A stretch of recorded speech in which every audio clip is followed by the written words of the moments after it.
నమస్తే, welcome to prime time news. నేను అనిల్. ముందుగా హెడ్లైన్ చూద్దాం.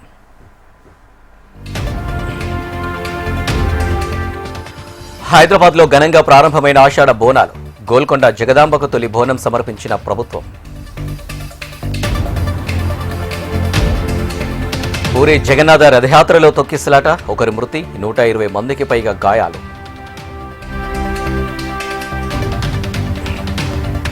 కాంగ్రెస్ ప్రభుత్వం బేసాజాలకు పోదన్న మంత్రి పొంగులేటి.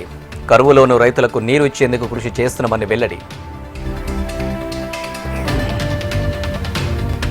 ప్రభుత్వ నిర్లక్ష్యం రాష్ట్రానికి శాపంగా మారిందన్న హరీష్ రావు. రైతులకు 8 గంటల విద్యుత్ కూడా ఇవ్వట్లేదని మండిపాటు.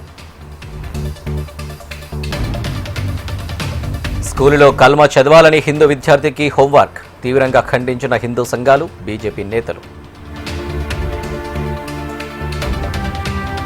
ఏపీ విద్యార్థులు తల్లిదండ్రులకు కూటమి సర్కార్ గుడ్ న్యూస్. ఈ నెల 22న విడుదల చేయనున్న తల్లికి వందనం నిధులు. స్థానిక సంస్థల ఎన్నికలకు సిద్ధమైన కూటమి ప్రభుత్వం. తొలుత మున్సిపల్, తర్వాత పంచాయతీ ఎన్నికలకు కసరత్తు. కిర్లంపూడిలో మాజీ మంత్రి అంబటి రాంబాబుపై కేసు నమోదు. 100 కేసులు పెట్టిన భయపడనని సమాధానం.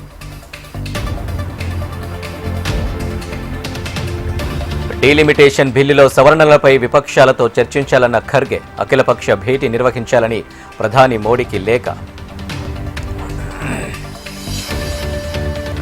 సిబిఎస్ఈ 9వ తరగతిలో 3వ భాష వద్దన్న సుప్రీంకోర్టు. విద్యార్థులపై మానసిక ఒత్తిడి పెరుగుతుందని ధర్మాసనం వ్యాఖ్య.